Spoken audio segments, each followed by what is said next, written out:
The bruise on Josephine Owens's cheekbone had already darkened to the color of a ripe plum by the time she stumbled into the dusty street of Boise, Idaho, clutching her ribs with one trembling hand. It was September of 1878, and the afternoon sun beat down mercilessly on the scattered wooden buildings that made up the town's main thoroughfare. But Josephine barely felt the heat. The pain radiating through her body consumed every other sensation, each breath a sharp reminder of what happened when she dared to refuse her husband's demands.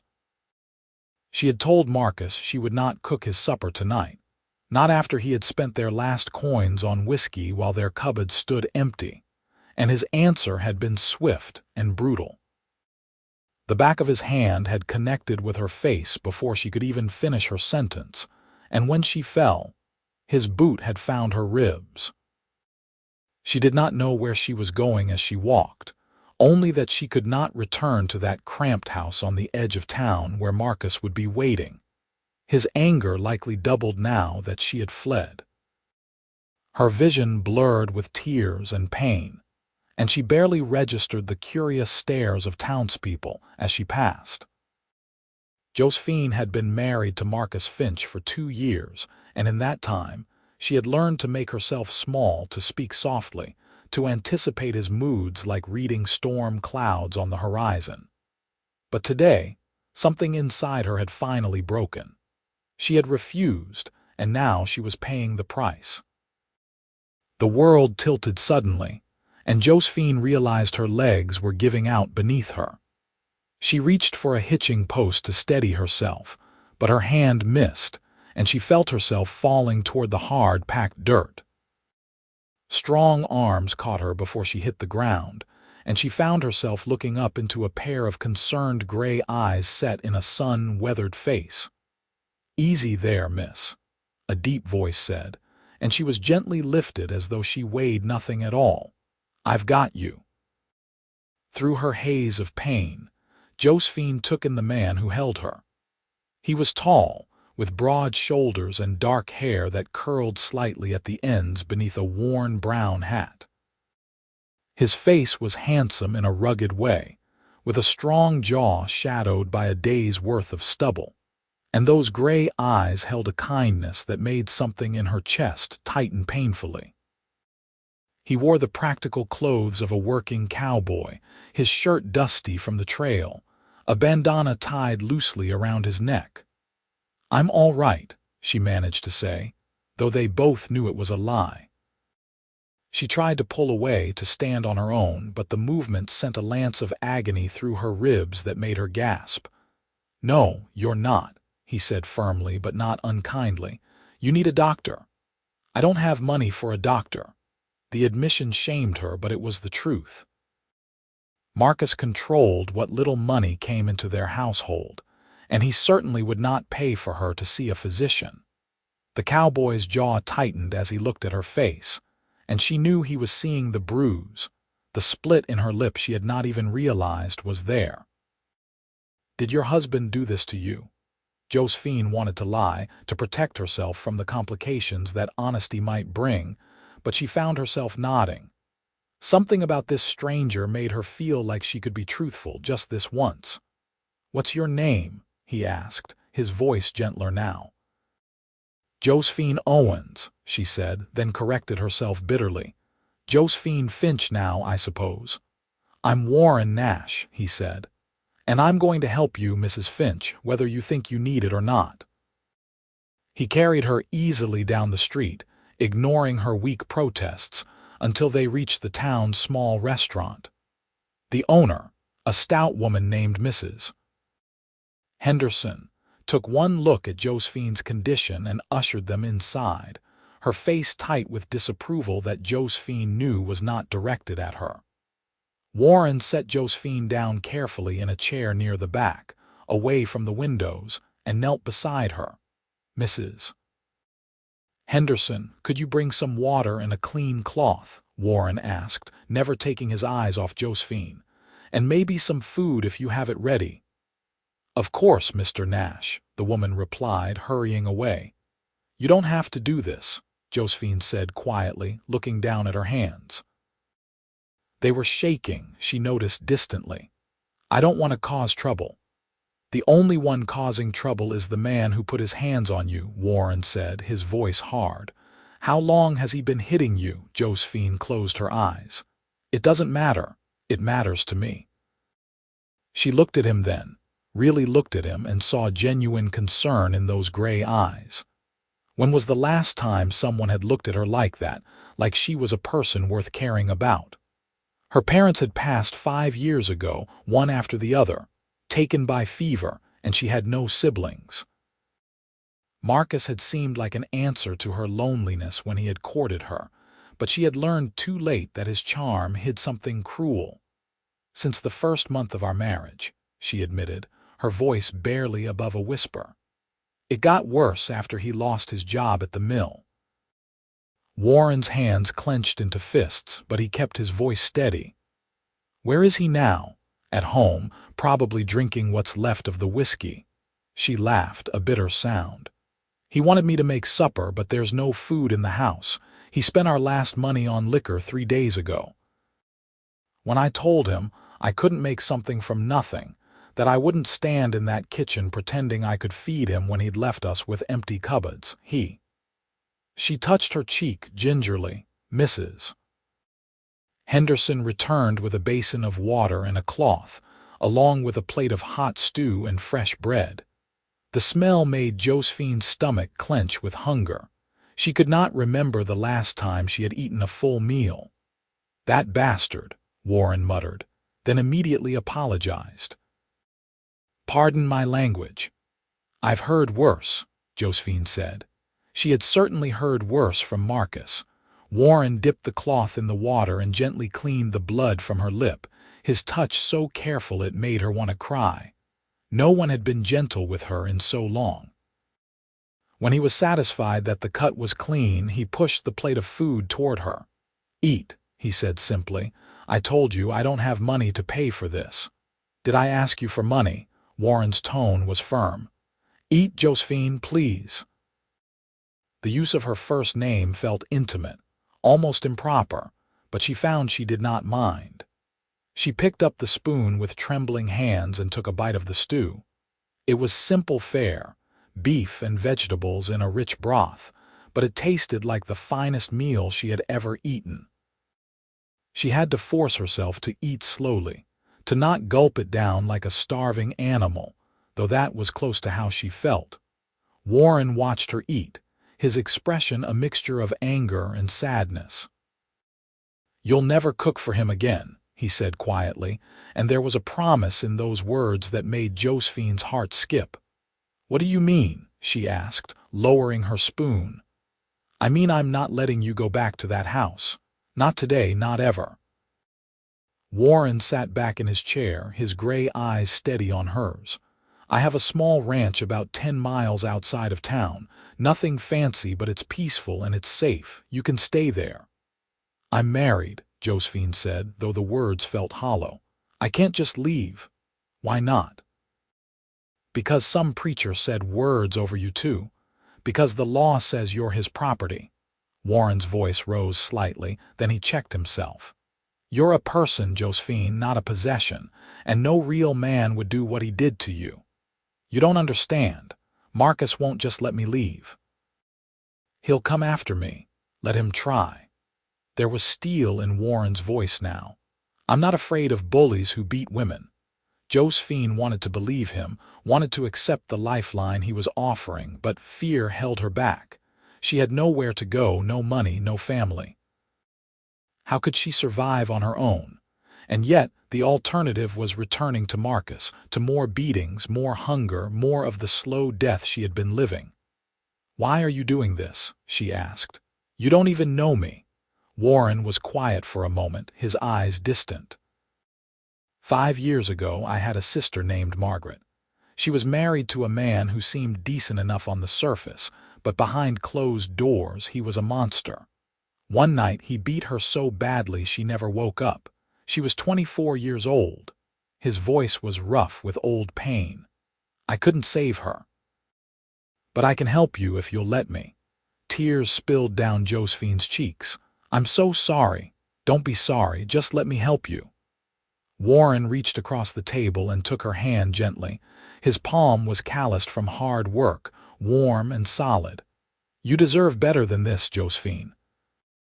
You deserve to be safe, to not live in fear.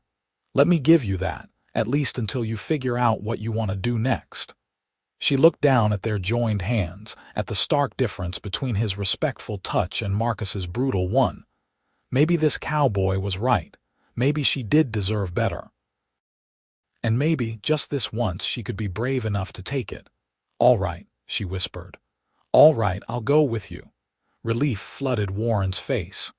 "Good, finish your meal and then we'll get you out of town before your husband knows where you've gone." Josephine ate the rest of her stew, each bite feeling like an act of rebellion. Warren spoke with Mrs. Henderson, who pressed a bundle of bread and cheese into his hands, refusing payment. When Josephine stood, her ribs protested sharply, and Warren steadied her with a hand on her elbow. "Can you ride?" he asked. "It's been a while, but yes. I'll get another horse from the livery. Wait here." While Warren was gone, Josephine stood near the restaurant's back door, her heart pounding with a mixture of fear and exhilaration. She was really doing this. She was leaving Marcus. The thought terrified her, but beneath the terror was something else, something that felt almost like hope. Warren returned leading 2 horses, a sturdy bay gelding and a gentler-looking mare. He helped Josephine mount the mare, his hands careful of her injuries, and then swung up onto his own horse with practiced ease. They rode out of Boise as the sun began its descent toward the horizon, painting the sky in shades of orange and pink. The ride to Warren's ranch was slow, partly because they had to be careful of Josephine's ribs and partly because Warren seemed determined not to push her too hard. He kept looking over at her, as if afraid she might fall from the saddle, and despite everything, Josephine found herself grateful for his concern. The ranch, when they reached it, was modest but well kept. A small wooden house sat in a clearing with a barn and a corral nearby. Mountains rose in the distance, their peaks already dusted with early snow. It was beautiful in a stark, honest way, and Josephine felt something in her chest loosen at the sight of it. Warren helped her down from the mare and led her into the house. The interior was simple, with a main room that served as kitchen and living space, and 2 smaller rooms that she assumed were bedrooms. Everything was neat and clean, if sparse, the home of a man who lived alone and saw no need for excessive comfort. "You can have my room," Warren said, gesturing to one of the doors. "I'll sleep out here on the floor." "I can't take your bed," Josephine protested. "You're injured and you're my guest. You'll take the bed." His tone left no room for argument. "Now, let me see if I can find you something clean to wear. My sister left some of her things here before." He trailed off, his face shadowed with grief. He disappeared into the bedroom and emerged with a simple cotton nightgown and a day dress. These should fit well enough. "There's a basin and pitcher in the room if you want to wash up. I'll be out here if you need anything." Josephine took the clothes, her fingers brushing against his. "Thank you, Warren, for everything." He nodded, his gray eyes warm. "Get some rest. We can figure out everything else tomorrow." In the small bedroom, Josephine carefully removed her torn dress and washed away the dirt and blood of the day. Every movement hurt, but the pain was bearable now, dulled by exhaustion and the strange sense of safety she felt in this place. She pulled on the nightgown, which smelled faintly of lavender, and climbed into the bed. The mattress was more comfortable than anything she had slept on in years, and within minutes she was asleep. She woke in the night from a nightmare, Marcus's face looming over her, his fist raised. She bolted upright with a gasp, her heart racing, and then remembered where she was.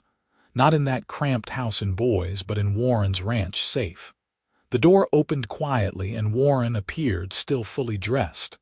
"I heard you cry out," he said. "Are you all right?" "Just a dream," Josephine said, though her hands were shaking. "I'm sorry I woke you." "I wasn't asleep." He hesitated in the doorway. "Do you want me to stay? I can sit in the chair here just so you're not alone." She should have said no. It was improper, even if Warren was being perfectly respectful. But the thought of being alone in the dark with her nightmares was worse than any impropriety. "Would you?" Warren pulled the room's single chair close to the bed and sat down, his presence solid and reassuring. "I'm not going to let anything happen to you," he said quietly. "You're safe here, Josephine. I promise you that." She believed him. Against all reason, after years of broken promises from Marcus, she believed this cowboy she had only met hours ago.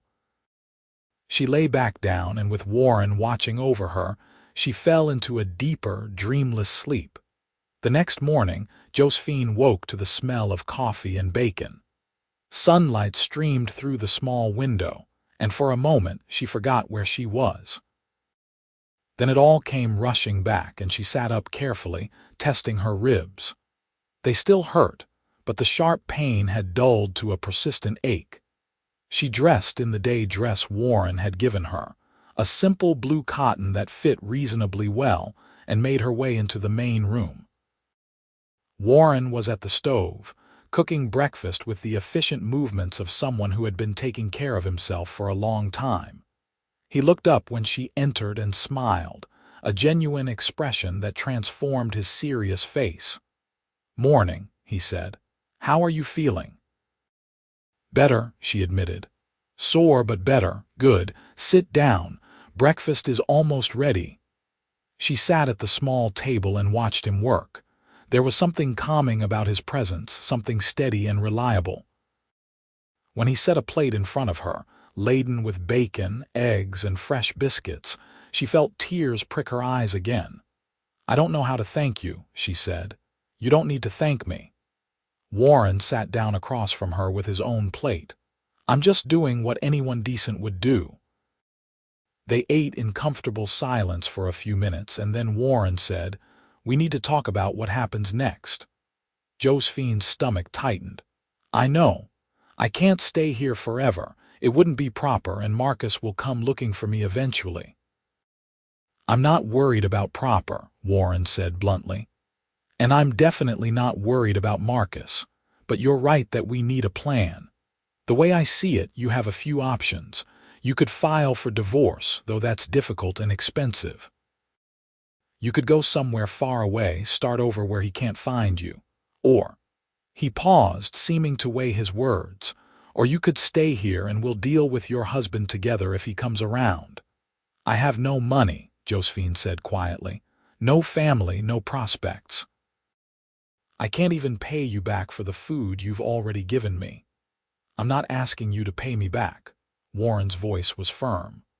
"Look, I know we just met, and I know this is all moving fast, but I meant what I said yesterday. You'll never cook for him again. You'll never go back to that life. If you want to stay here, you're welcome to. You can help around the ranch if it makes you feel better about it, but I'm not asking you to earn your keep. I'm offering you a safe place for as long as you need it." Josephine stared at him, searching his face for any hint of ulterior motives, but she found only sincerity. "Why would you do this for a stranger?" "Because it's the right thing to do, and because—" Warren ran a hand through his dark hair, looking almost uncomfortable. "Because you remind me of Margaret. Not in looks, but in the way you're trying so hard to be strong even though you're breaking inside. I couldn't save her, but maybe I can help you." The honesty in his words touched something deep inside Josephine. She had spent so long being afraid, being alone, that she had forgotten what it felt like to have someone on her side. "I would like to stay," she said quietly. "At least for a while until I figure out what to do." Warren's face relaxed into a smile. "Good. Then it's settled. I'll show you around the ranch later when you're feeling up to it. For now, just rest and heal." Over the next few days, Josephine began to settle into life at the ranch. Her bruises faded from purple to yellow-green, and her ribs hurt less with each passing day.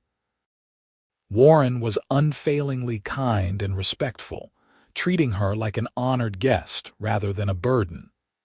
He showed her around the property, introducing her to the small herd of cattle he was building and the horses he trained on the side. The work was hard, he told her, but honest, and he was slowly making a success of the place. Josephine found herself helping out despite Warren's protests that she should rest. She could not simply sit idle while he worked from dawn until dusk. She started with small tasks, gathering eggs from the chickens he kept, weeding the small vegetable garden behind the house. As she grew stronger, she took on more, helping with the cooking and cleaning, mending his worn shirts, tasks that felt different here than they had in Marcus's house.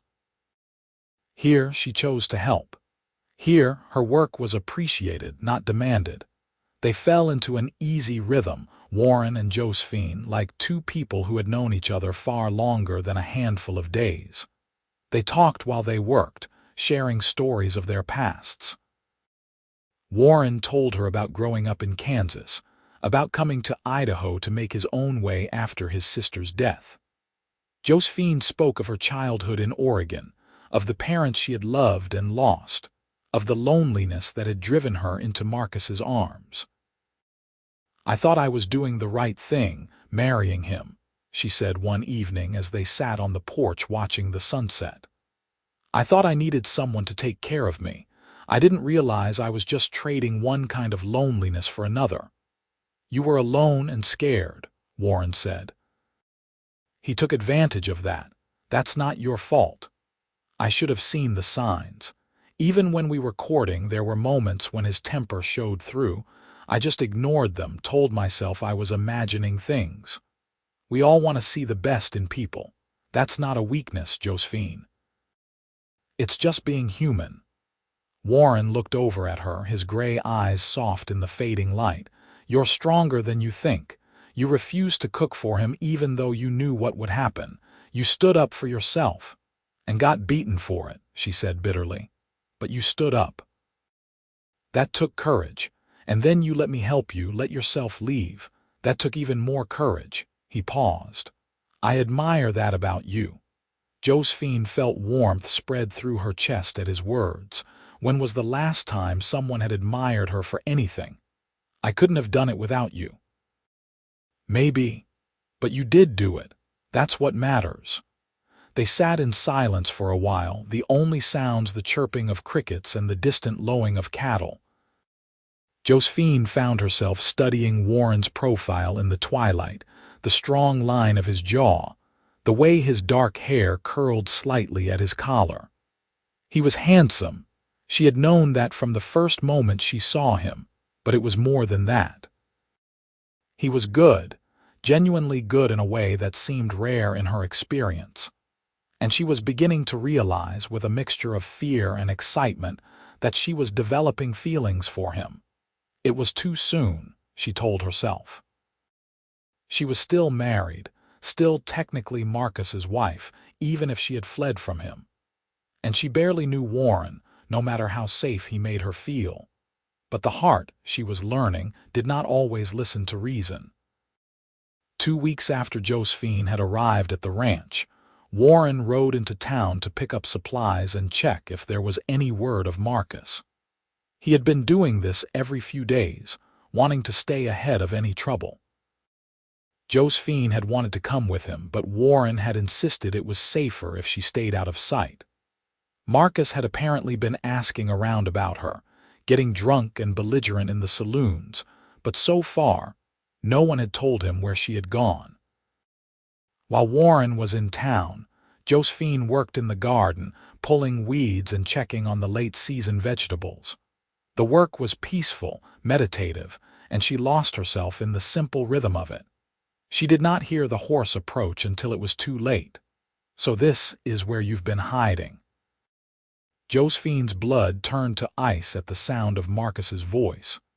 She spun around to find her husband sitting astride a dusty horse, his face red with anger and alcohol. He looked worse than she remembered, his clothes dirty and unkempt, his eyes bloodshot. "Marcus." Her voice came out steadier than she felt. "What are you doing here?" "What am I doing here?" He dismounted clumsily, stumbling slightly. "I'm collecting my wife, that's what I'm doing. You've had your little adventure, Josie, but it's time to come home. I'm not going anywhere with you." Josephine stood her ground, even though every instinct screamed at her to run. Marcus's face darkened. "You don't have a choice. You're my wife. You belong to me. I don't belong to anyone." The words came out fierce, surprising even herself. "I left you, Marcus. I'm not coming back." He crossed the distance between them in 3 quick strides and grabbed her arm hard enough to bruise. "You ungrateful witch. After everything I've done for you, this is how you repay me, by running off with some cowboy." "You've done nothing for me but make me miserable," Josephine said, trying to pull away from his grip. "You beat me, you starved me, you made me afraid in my own home. I'd rather die than go back to that."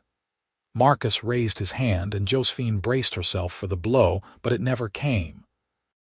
Warren appeared from around the corner of the house, moving faster than she had ever seen him move, and caught Marcus's wrist in an iron grip. "I believe the lady said she's not going anywhere with you," Warren said, his voice dangerously calm. Marcus tried to yank his arm free, but Warren held firm.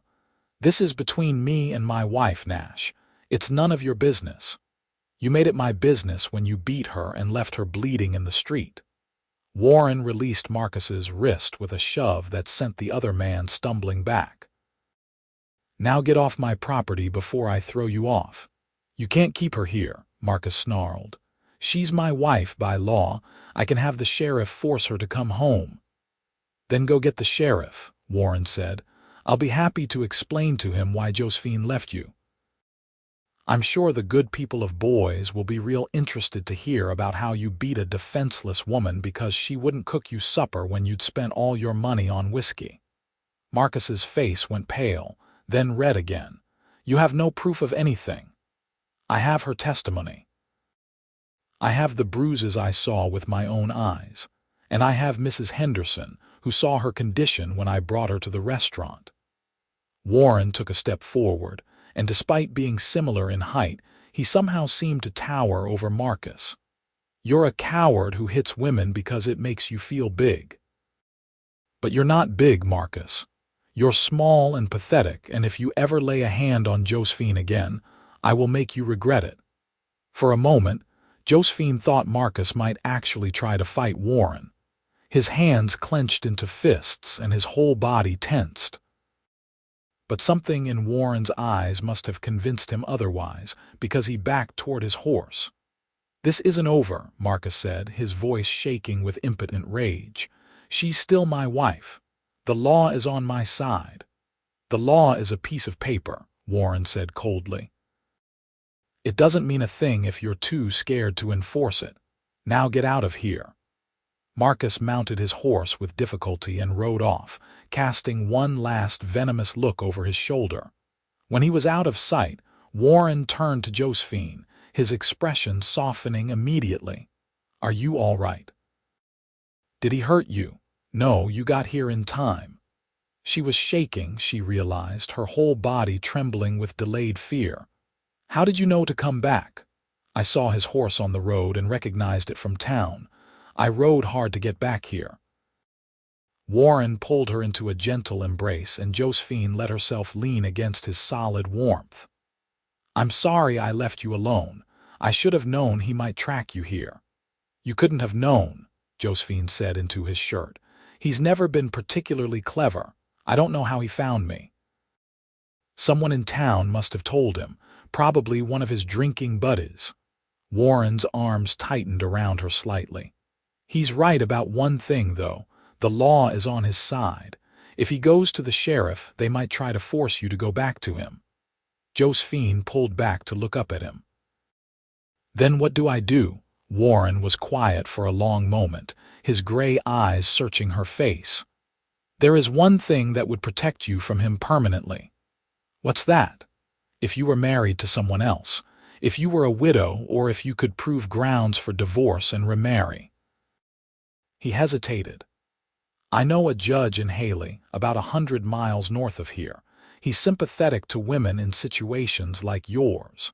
He might be willing to grant you a divorce on grounds of cruelty and abandonment since Marcus refused to provide for you." And then he trailed off as if uncertain whether to continue. "And then what?" Josephine's heart was pounding. "And then, if you wanted to, you could marry me." The words came out in a rush. "I know it's fast, and I know you might not feel that way about me, but it would keep you safe from Marcus. As my wife, you'd have the protection of my name, and he couldn't touch you." Josephine stared at him, barely able to process what he was saying. "Warren, you can't be serious. You'd marry me just to keep me safe from Marcus, not just for that." Warren's face was earnest, vulnerable in a way she had not seen before. "Josephine, these past 2 weeks with you here have been the happiest I've had in years. I know we haven't known each other long, but I care about you. More than I probably should, given the circumstances. I'm not asking you to love me right now. I'm just asking you to let me protect you, and maybe, over time, we could build something real together." Tears spilled down Josephine's cheeks, but they were not tears of sadness. "Warren, I do have feelings for you. I've been trying not to, because it seemed wrong and too fast, but I can't help it. You've been kinder to me in 2 weeks than Marcus was in 2 years. You make me feel safe and valued, and like maybe I'm worth something after all." "You are worth something," Warren said fiercely. "You're worth everything." And then, very gently, he cupped her face in his calloused hands and kissed her. It was nothing like the rough, demanding kisses Marcus had given her. This was soft and sweet, a question rather than a demand, and Josephine felt herself melt into it. When they pulled apart, both of them were smiling. "So is that a yes?" Warren asked, his gray eyes dancing with hope. "It's a yes to trying to get a divorce," Josephine said carefully. "And it's a yes to marrying you if the divorce goes through. But Warren, I need you to know that I want to marry you because I care about you, not just because I need protection." That's all I needed to hear. He kissed her again, longer this time, and Josephine felt a happiness she had thought lost to her forever. The next day, they made plans to travel to Haley. Warren could not leave the ranch unattended for long, so he arranged for a neighbor, a friendly older man named Tom Peterson, to look after the place while they were gone. They packed supplies for the journey and set out on a crisp October morning, the air smelling of pine and approaching winter. The journey to Haley took 3 days, following rough trails through the mountains. They camped under the stars at night, and Warren was always the perfect gentleman, giving Josephine privacy and making sure she was comfortable. They talked for hours around the campfire, learning more about each other, and with each conversation, Josephine felt more certain that this was right. Warren told her about his dreams for the ranch, how he wanted to expand the herd and maybe start breeding horses for sale. He spoke of his childhood in Kansas, of parents who had loved each other deeply and taught him what a real partnership looked like. Josephine shared her own dreams, things she had not dared to voice in years. She wanted to learn to read better, she confessed, her education having been spotty. She wanted to maybe raise a family someday with a man who would love them and keep them safe. "I can teach you to read," Warren said. "I'm no scholar, but I know my letters well enough, and as for a family—" He looked at her across the fire, his expression tender. "I'd like that too someday, if you want it." "I do," Josephine said softly. "With you, I think I could want all sorts of things I'd given up on." When they reached Haley, a small mining town nestled in the mountains, Warren took her straight to the judge's office. Judge Martin was a stern-looking man in his 60s, but his eyes were kind as he listened to Josephine's story. She told him everything, from the beatings to the starvation to Marcus spending their money on liquor instead of food. Warren corroborated her account, describing the state he had found her in, and the judge's expression grew grimmer with each detail. "Mrs. Finch," Judge Martin said when she had finished, "I've been a judge for 20 years, and I've heard too many stories like yours. The law makes it difficult for women to leave bad marriages, but I've always believed that marriage should be a partnership, not a prison. Based on what you've told me, I'm prepared to grant you a divorce on grounds of extreme cruelty and failure to provide. The divorce will be final in 30 days.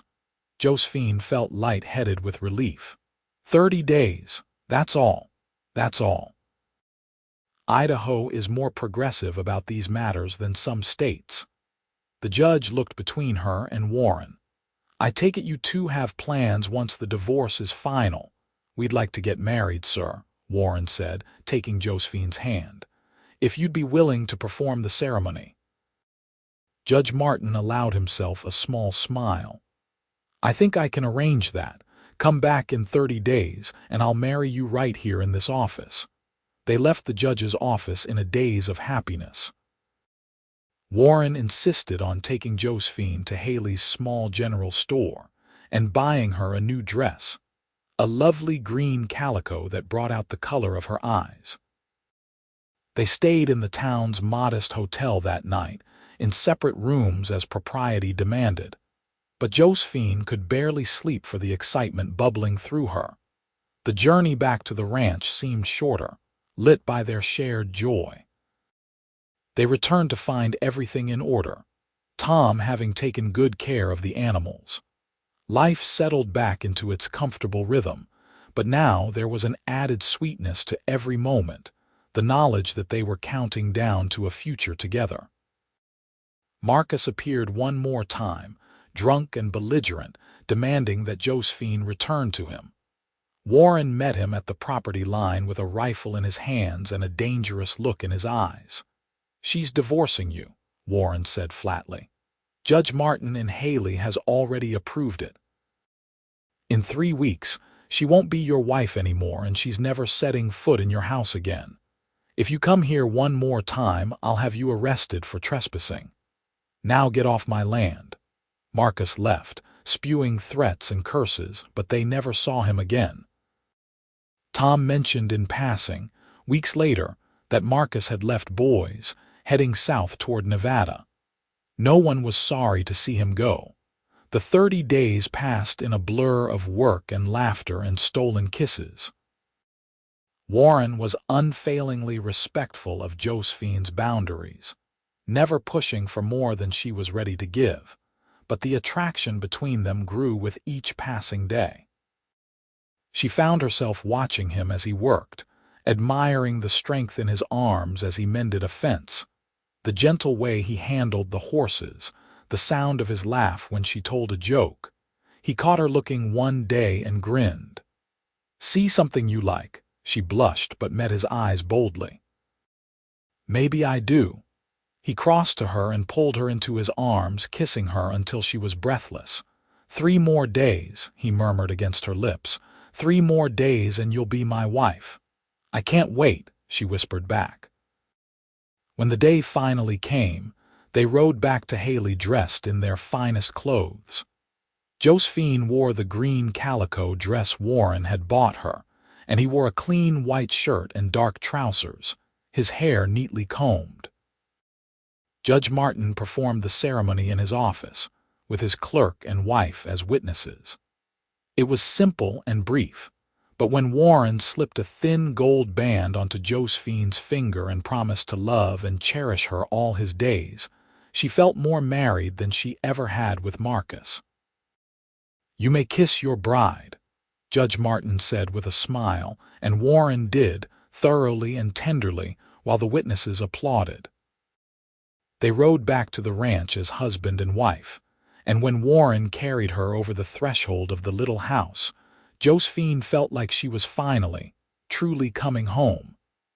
That night, Warren made love to her with a gentleness and patience that brought tears to her eyes. He worshipped her body as though it were something precious, erasing the memories of Marcus's rough handling with every careful touch. Afterward, as they lay tangled together in the darkness, Warren held her close and whispered, "I love you, Josephine Nash. I know I haven't said it before, but I do. I think I have since that first day when you tried to tell me you were all right even though you were falling apart." "I love you too," Josephine said, kissing his chest. "You saved me, Warren, not just from Marcus, but from giving up on myself." "You saved yourself," he corrected gently.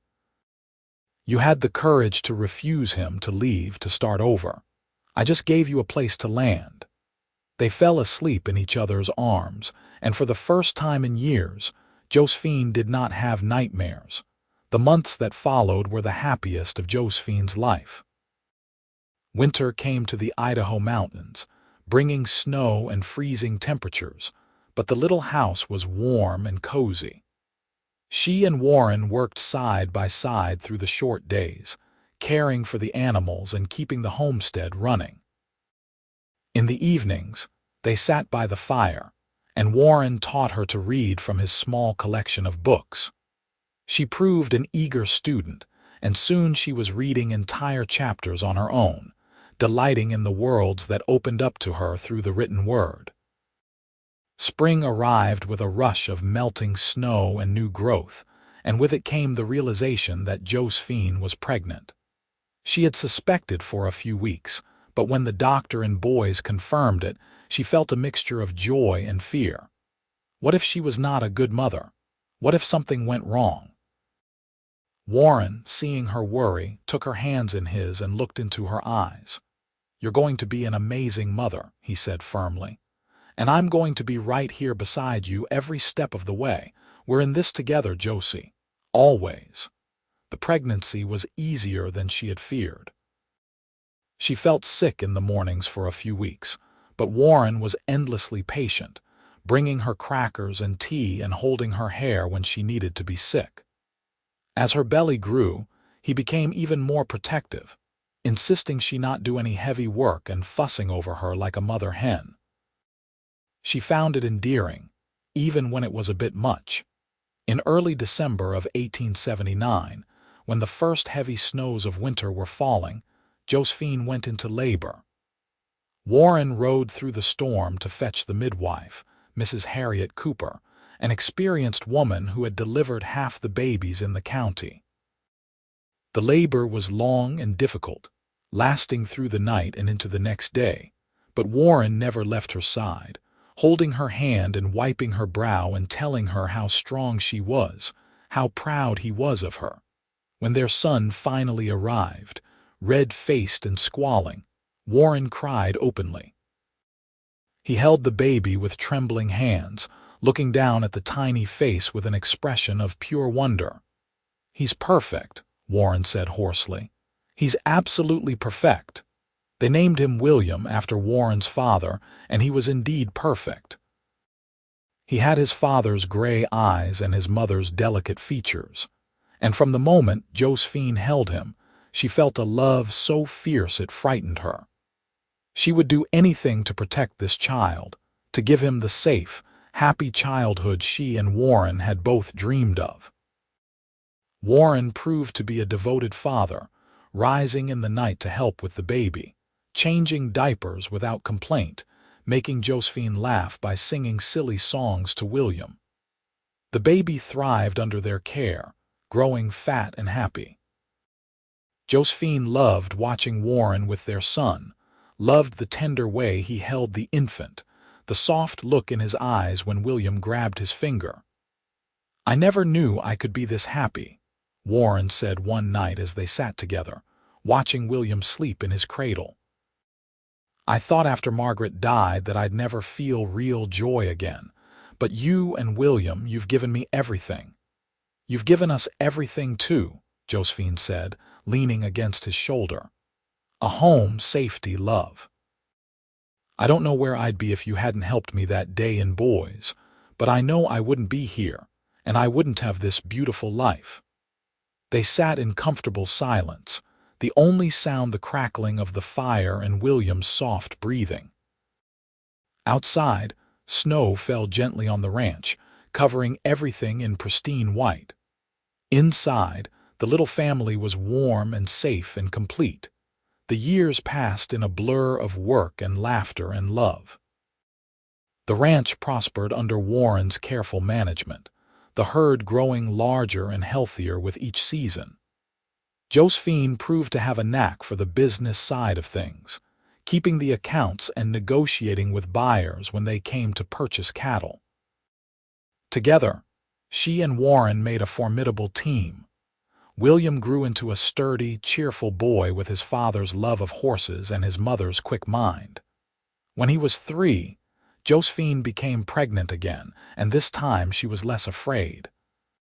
She knew what to expect, and she knew Warren would be there for her. Their daughter, Anna, arrived on a warm spring day in 1883, an easy birth after William's difficult one. She had her mother's dark hair and her father's gray eyes, and she was adored from the moment she drew breath. Warren expanded the house to give the children their own room, and Josephine made curtains and quilts to make it cozy. They celebrated birthdays and holidays with simple but heartfelt traditions. Warren taught William to ride almost as soon as the boy could walk, and Josephine read to both children every night, instilling in them her own love of stories and learning. The ranch became known throughout the region for the quality of its horses and cattle, and Warren's reputation as an honest, fair dealer brought them steady business. They were never wealthy, but they were comfortable and, more importantly, they were happy. Josephine sometimes thought back to that day in Boise, when she had been beaten and hopeless, and marveled at how much her life had changed.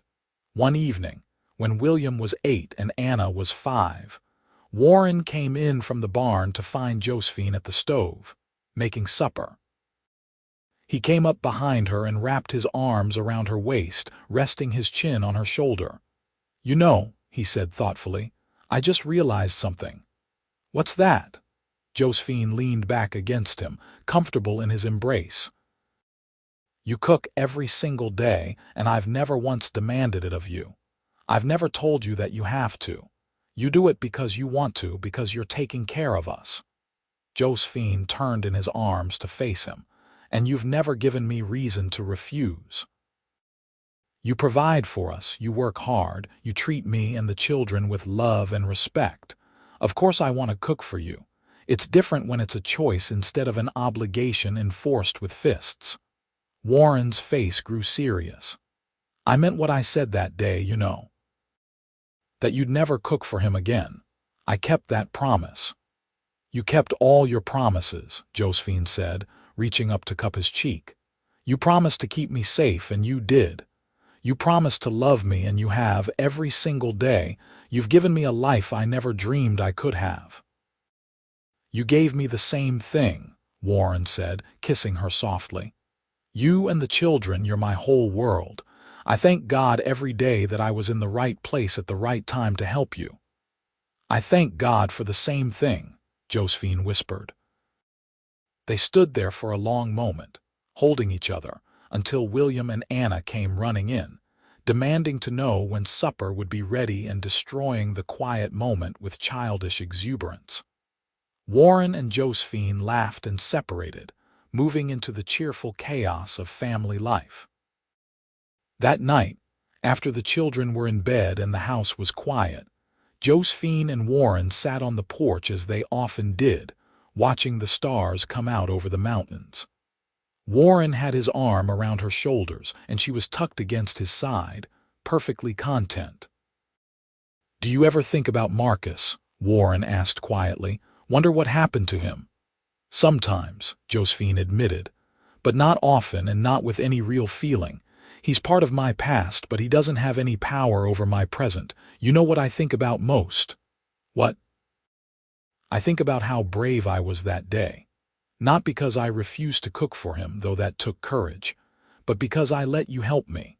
I could have pushed you away, insisted I was fine, gone back to him. But I didn't. I took a chance on you, on myself, on the possibility that life could be better. And it was the best decision I ever made." Warren squeezed her shoulder gently. "I'm glad you took that chance. I'm glad you trusted me." "I'm glad you gave me a reason to trust," Josephine said. She looked up at him, at the face she had come to love so dearly. "I love you, Warren Nash. I will love you until my dying day." "And I love you, Josephine Nash," he said, kissing the top of her head. "Forever and always." They sat there under the stars, two people who had found each other in the darkest of circumstances and built something beautiful together. The ranch was quiet around them, the children sleeping peacefully inside, the animals settled for the night. It was a simple life in many ways, full of hard work and occasional hardship, but it was theirs, and it was good. As the years continued to pass, the Nash family became a fixture in the community around Boise. Warren was known as a fair man, always willing to help a neighbor, and Josephine was respected for her intelligence and her kindness.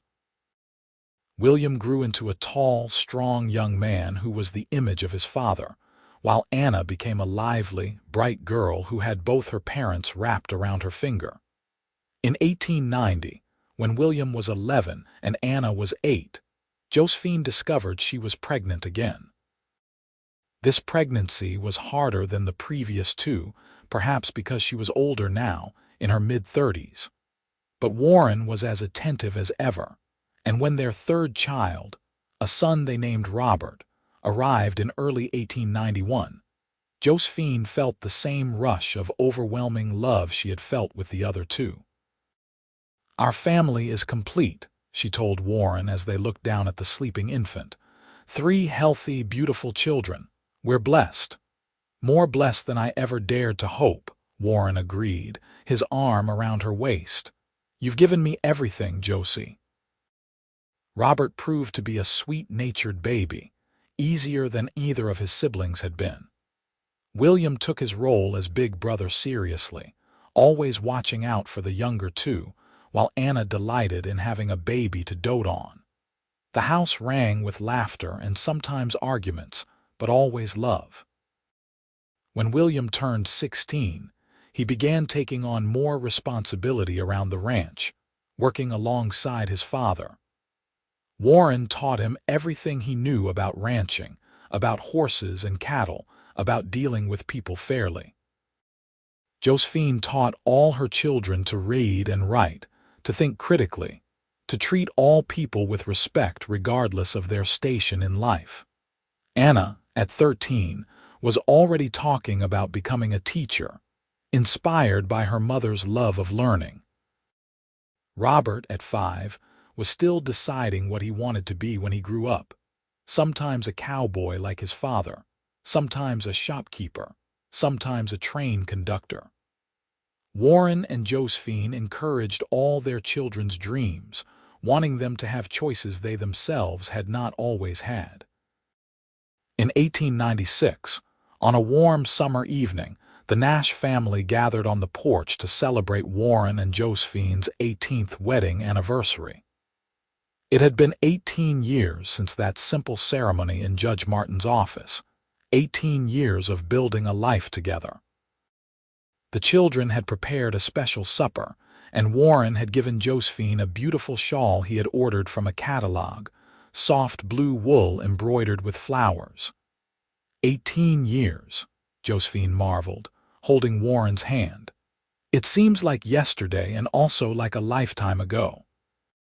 "The best 18 years of my life," Warren said, looking at her with the same warmth he had shown on their wedding day. His hair was graying at the temples now, and there were lines around his eyes from years of squinting into the sun, but to Josephine, he was as handsome as ever. "Mine too," she agreed. She looked at their children, William now a young man of 17, Anna a young lady of 13, and Robert a sturdy boy of 5. "Look at what we've built together. Not just the ranch, but this family, these amazing people." William raised his glass of lemonade in a toast. To Ma and Pa, the best parents anyone could ask for. Here, here, Anna and Robert chorused, and they all drank together, laughing. Later that night, after the children had gone to bed, Warren and Josephine remained on the porch, neither of them quite ready to go inside. The night was perfect, warm but not hot, with a gentle breeze carrying the scent of sage and wildflowers. "You remember that day in Boise?" Warren asked. "When I found you in the street. Every detail," Josephine said. "I remember thinking I was going to die, that there was no way out, and then suddenly there you were, catching me before I fell, looking at me like I mattered. You did matter. You do matter." Warren turned to face her, taking both her hands in his. "Josephine, I've been thinking about something lately, about how we started and where we are now and how much we've been through together." "What about it?" Josephine asked, a little nervous at his serious tone. "I just want you to know that I don't regret a single moment. Not the hard times, not the struggles, none of it, because all of it brought us here, to this life we have. And I would do it all again in a heartbeat if it meant ending up with you." Tears filled Josephine's eyes. "Warren Nash, you're going to make me cry." "Happy tears, I hope," he said, wiping a stray tear from her cheek with his thumb. "The happiest," she assured him. "You know, I used to think I wasn't worth much. Marcus made me believe that I was worthless, that I should be grateful anyone would have me. But you taught me differently. You showed me that I was worthy of love, of respect, of a partnership built on mutual care and trust. You gave me my life back, Warren. You and this family, you're everything to me." They kissed, a long, sweet kiss that spoke of years of love and trust and partnership. When they finally pulled apart, both were smiling. "Come on," Warren said, standing and pulling her gently to her feet. "Let's go to bed, Mrs. Nash. We've got an early morning tomorrow." "We always have an early morning," Josephine teased, but she followed him inside willingly, hand in hand. The years continued their steady march. William eventually married a sweet girl named Sarah from a neighboring ranch, and they settled on a piece of land Warren helped them purchase, starting their own cattle operation. Anna pursued her dream of teaching and got a position at the school in Boise, boarding in town during the week and coming home on weekends. Robert grew tall and strong like his father and brother, and showed a talent for horse training that made Warren beam with pride. Warren and Josephine grew older gracefully, their hair going gray, their bodies not quite as spry as they once were, but their love never diminishing. If anything, it grew stronger with each passing year, tempered and strengthened by shared joys and sorrows, by the life they had built together from nothing. In 1904, when they had been married for 26 years, Warren came down with a bad fever. For a terrifying week, Josephine thought she might lose him, but he pulled through, stubbornly refusing to leave her. When he was finally well enough to sit up in bed, he reached for her hand. "I'm not going anywhere yet," he told her, his voice still weak but determined. "I've got too much to live for." "You'd better not," Josephine said, tears of relief streaming down her face. "I'm not done with you yet, Warren Nash." He recovered fully, and they celebrated by taking a trip to Haley, visiting the place where they had been married all those years ago. Judge Martin had long since passed, but his clerk, now elderly himself, remembered them and was delighted to see how well they had done. By 1910, Warren and Josephine were grandparents several times over. William and Sarah had given them 4 grandchildren, and Anna, who had married a fellow teacher, had 2. Robert, at 19, was courting a rancher's daughter and would likely marry soon. The Nash family had grown and flourished, spreading across the Idaho territory like a sturdy tree sending out branches. On a crisp autumn day in 1910, Warren and Josephine sat on their porch, as they had done countless times over the years. They were older now, in their 60s, but still active and engaged with life. Warren still ran the ranch with Robert's help, though he had slowed down considerably. Josephine still kept the accounts and tended her garden, though her joints ached more than they used to. "You know," Josephine said, watching the sun set over the mountains, "I've been thinking about writing our story down. For the grandchildren, so they know where they came from." "That's a good idea," Warren said, "though I'm not sure they'd believe some of it. Poor beaten wife meets Cowboy in the street. He rescues her. They fall in love and live happily ever after. It sounds like something out of those novels you like to read." "Except it's all true," Josephine said, squeezing his hand. "Every wonderful, unlikely, beautiful bit of it." "It is at that," Warren agreed. He looked over at her, at the woman he had loved for more than 3 decades. Her hair was white now and her face was lined, but to him, she was still the most beautiful woman in the world. "I love you, Josie. I've loved you from the moment I caught you in that street in Boise, and I'll love you until I draw my last breath." "And I love you," Josephine said, leaning her head on his shoulder. "You told me I'd never cook for him again, and you kept that promise. But more than that, you gave me a life worth living. You gave me love and children and a home. You gave me myself back." They sat together in the fading light, two people who had found each other against all odds and built something lasting. The ranch stretched out around them, prosperous and peaceful, a testament to their hard work and dedication. Inside the house, a fire crackled in the hearth, waiting to welcome them. Somewhere in the distance, cattle lowed and horses whinnied, the sounds of a working ranch. "Do you ever wonder what would have happened if I hadn't been in Boise that day?" Warren asked. "If I'd been somewhere else, or if you'd fallen before I got there?" "I try not to," Josephine admitted. "It's too terrible to think about. But I do know that you were there and you did help me, and everything that came after was a gift. Every single day with you has been a gift, Warren." "The gift was mine," he said softly. "You gave me purpose again after Margaret died. You gave me a family, a reason to build something lasting. You saved me just as much as I saved you, Josie." As the stars began to appear in the darkening sky, Warren and Josephine remained on their porch, content simply to be together. They had weathered storms, both literal and metaphorical, had raised 3 children and seen them grow into fine adults, had built a ranch and a legacy that would endure long after they were gone. But more than any of that, they had loved each other well and truly, with a devotion that had never wavered.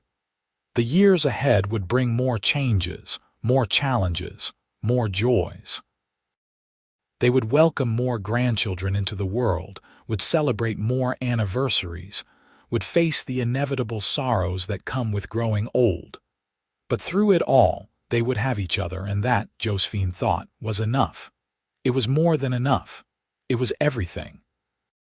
In the end, the story that had started with violence and fear and a cowboy's simple act of kindness had become a story of love that endured, of a family that thrived, of 2 people who found in each other everything they had been searching for. Warren kept his promise. Josephine never cooked for Marcus again. Instead, she had cooked for a man who cherished her in a home filled with love, for a family she had never dared to dream she could have. And on that autumn evening in 1910, as they sat together under the vast Idaho sky, Warren and Josephine Nash knew, with the certainty that comes from a life well lived together, that they had found their happily ever after. It had not been easy and it had not always been simple, but it had been real, and it had been theirs, and that made it perfect. The story of the beaten woman and the cowboy who saved her had become the story of Warren and Josephine Nash, a love that had endured for more than 3 decades and would endure until their final days. They had built something beautiful from ashes, had created light from darkness, had proven that even the most broken beginnings could lead to the most wonderful endings.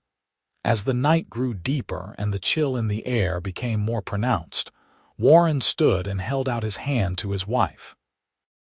"Come on, my love. Let's go inside where it's warm." Josephine took his hand and let him pull her to her feet, marveling as she always did at the simple rightness of his touch. They walked into their home together, hand in hand, just as they had walked through life for all these years.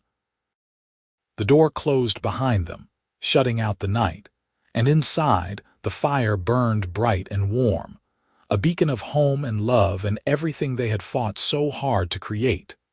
Their story, which had begun with such darkness and pain, had transformed into something radiant and enduring. It was a testament to the power of kindness, the strength of love, and the courage it takes to start over.